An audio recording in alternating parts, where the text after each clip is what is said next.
brought to you by V-Guard, the product by Sensodyne and Women. Bravo Zebra. અનાજની ખરીદી કરે છે તે અનાજ સસ્તા અનાજના વેપારીઓને ફાળવવામાં આવે છે અને પછી જો સરકાર જ તે અનાજ સારું નથી એમ કહીને તેનું વિતરણ અટકાવી દે તો વાત નવાઈ લાગે તેવી ચોક્કસ છે, પણ સરકારી બાબુઓના રાજમાં કંઈ પણ થઈ શકે છે। ઘટના છોટાઉદેપુર જિલ્લાના નસવાડી અને ક્વાંટ તાલુકામાંથી સામે આવી રહી છે। અહીં ગુજરાત રાજ્ય નાગરિક પુરવઠા નિગમના 2 સરકારી ગોડાઉનમાં તુવેર દાળનો જથ્થો ફાળવવામાં આવ્યો હતો।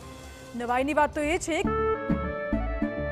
કેસરિયા ધીમન જોગી થયું રે દિલ ઝૂમે જુઓ મત મસ્ત થયું રે કેસરિયા ધીમન જોગી થયું રે હર પળ મનાવો કેસરી તહેવાર વિમલ બોલો જુબાન કેસરી કે જથ્થો ફાળવ્યા બાદ તુવેર દાળના નમૂનાને સેમ્પલ ફૂડ રિસર્ચ લેબોરેટરીમાં ટેસ્ટિંગ માટે મોકલવામાં આવ્યા અને આ નમૂના ટેસ્ટિંગમાં ફેલ સાબિત થયા છે, જેથી દાળનું વિતરણ હાલ તો અટકાવી દેવામાં આવ્યું છે।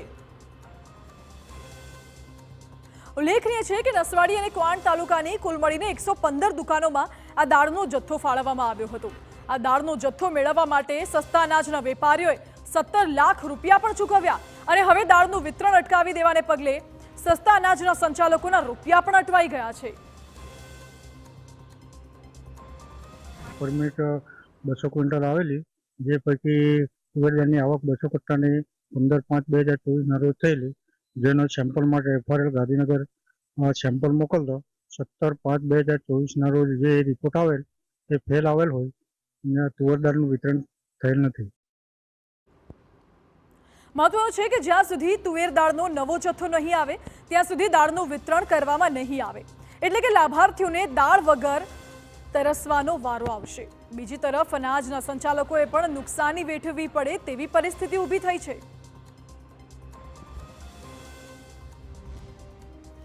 બંને તાલુકાના થઈને લગભગ 115 જેટલા જે સસ્તા અનાજની દુકાનો છે એ દુકાન પર હવે જ્યારે વિતરણ બંધ થશે ત્યારે જે લાભાર્થીઓ છે લાભાર્થીઓને હવે આ જે દાળ નહીં મળે, હવે સરકાર એની શું વ્યવસ્થા કરશે? જ્યારે આ જે જથ્થો છે તેને પરત કરવામાં આવશે, બીજો જથ્થો આવશે ત્યારે ઘણો સમય નીકળી જશે, પરંતુ જે લોકોની માંગ છે કે જલ્દીથી જલ્દી આની વ્યવસ્થા કરવામાં આવે અને લોકોને આ જે દાળનો જે જરૂરિયાત છે તે પૂરતી પ્રમાણમાં પહોંચાડવામાં આવે તેવી વ્યવસ્થા કરવામાં આવે તેવી લોકોની માંગ છે।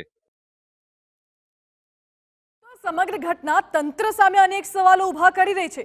સૌથી મોટો સવાલ જ એ છે કે ખરીદી કરતા પહેલા જ તુવેર દાળની ચકાસણી શા માટે કરવામાં ન આવી? સસ્તા અનાજના સંચાલકોને દાળનો જથ્થો પહોંચાડતા પહેલા પણ દાળની તપાસ શા માટે ન કરાઈ?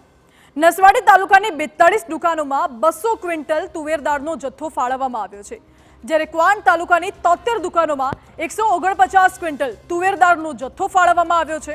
હવે જ્યાં સુધી દાળનો જથ્થો બદલવામાં નહીં આવે ત્યાં સુધી સસ્તા અનાજના સંચાલકોના નાણાં તો ફસાયેલા જ રહેશે ને। પણ મુદ્દો એ પણ છે કે જો તુવેર દાળનો નવો જથ્થો આવી પણ ગયો તો જે દાળના નમૂના ફેલ ગયા છે તે દાળનું શું કરવાનું? ખરાબ દાળ ખરીદવાના જે નાણાં પાણીમાં ગયા તેનો બોજો આખરે કોના પર જશે? જવાબ તો સ્પષ્ટ છે કે સામાન્ય માણસો પર જ। સસ્તા અનાજના લાભાર્થીઓ હંમેશા જ એ બૂમો પાડતા જોવા મળે છે કે તેમને રેશનિંગની દુકાનોમાંથી ક્યારેય સમયસર દાળ નથી મળતી, પરંતુ જ્યાં આવા ધાંધિયા ચાલતા હોય ત્યારે શું વેપારીઓ અને શું પ્રજા સરકારી બાબુઓના રાજમાં તો બંનેને પીસાવવું જ પડતું હોય છે।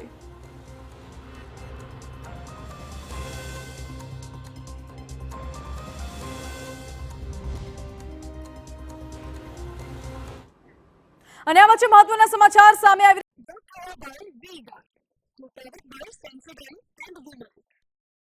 Bravo Zebra.